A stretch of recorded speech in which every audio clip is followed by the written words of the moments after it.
I am a compulsive liar and I continue to be one, and it's painful, but I don't know how to stop. I don't know when it started or how it happened. But somehow, I grew up constantly lying to the people around me about the small stuff in my life. The small stuffs turned into a big ball of unconnected wires that when my high school friends figured it out, I had to move schools by lying even more just to cover up that I had to move schools because everybody pieced up that I'm a liar by summer break. Even with the past chaos my small lies had brought me, I still continued to lie. It's not even something that I can control, and I got really good at it over time. It's like I built a whole other universe weaved with big and small lies, mapping out everything in my head just to make sure that when people talk about me, all my lies are connected, which often slips because I can't even remember all of the lies I said after saying such. It seems that my brain automatically believes that it was the truth and I somehow don't even know where the lie is. I really want to stop. But the lies are on autopilot whenever. I don't even think about it. I just go for it. My mouth runs before I could even think about it. And I wanted to stop.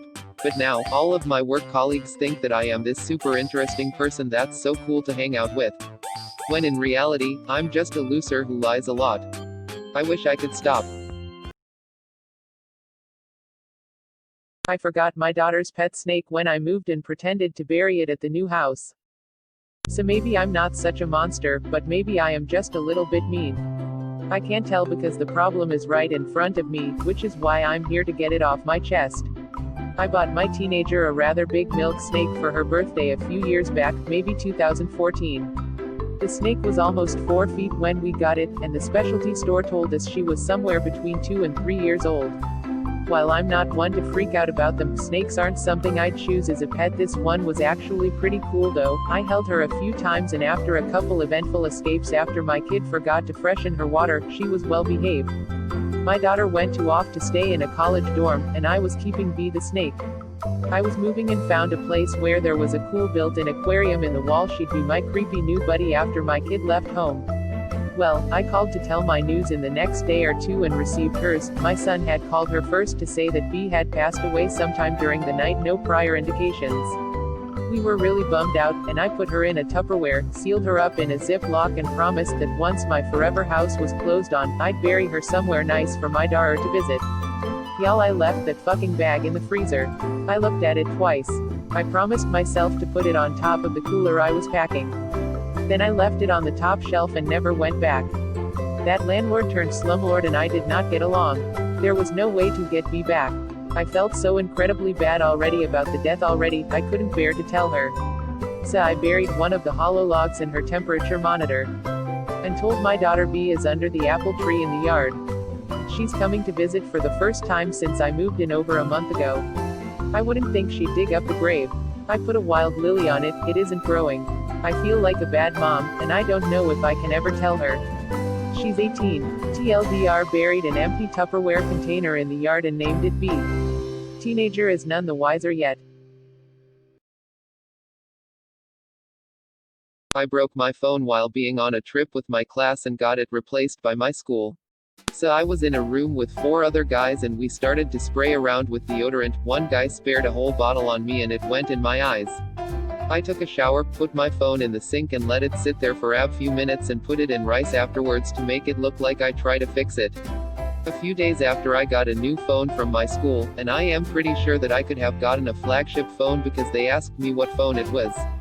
The guy didn't have to pay anything, so I don't regret doing it. I didn't report a coworker to the manager after a customer complained. I work at McDonald's, and this story happened yesterday. I was at the second window in drive-thru handing patrons their orders. I was handing one dude his bag, and he tells me that the employee at the first window, where customers pay, wiped her face on her hand, and handed him, the patron, his change right after. I told him I would notify the manager about that. I didn't want to seem like a snitch, so I didn't, because it didn't affect anyone else. But later, I am thinking that maybe I should have, as the employee at first window, needed to get her shit together, according to other customers. She was being kind of rude. Should I have reported her to the shift manager, or should I say nothing? I stole a weed bubbler from a car in high school and ended up smoking with the kids whose it was. I was in 11th grade and my friend and I were roaming the parking lot, not doing anything crazy, just skipping school. She decided to get ballsy after a few minutes and went into someone's car in search of whatever, and I was stoned so I didn't really notice she disappeared. She came running back to me super excited with the sickest Rasta bubbler we had ever seen. She didn't smoke weed, by the way, she's a good Mormon girl. She gave it to me as a stolen gift of friendship. Anyways, a few days passed and I was hanging out with some of the other stoner kids at school and we hopped into some dude's car, and as we were smoking we all started talking about sick pieces we had. Once I get stoned I stay pretty quiet and just listen, in this case it was to my benefit. The kids who owned the car started going off about how they used to have this sick ass Rasta bubbler that they kept in the car, but some jackass kids stole it. And I just went along saying, "Dong that sucks ass bros, fuck these ratchet kids at this school, ghetto is shit," all the while feeling guilty because I knew very well which ghetto ratchet kids had stolen that bubbler. Anyways, if I had still had it in my possession at that time I'm sure I could have found a way to put it back in their car, but my older cousin actually stole it from me and it got confiscated by the cops. I never stole anyone's piece ever again, I smoke blunts now anyways. One time I tied someone's bumper to a pole in a parking lot. I was bored and about to go swimming, just chilling barefoot and in my swimming trunks, but I was gonna wait for my friends, so I sat in the parking lot by the pool. I had this rope with me and this newer Honda Civic pulls up and he was really close to this metal pole. The guy parks, gets out to go into the community center by the pool. IDKY, but I tied his bumper to the pole. After like 10 or 15 minutes he gets back in his car and starts it.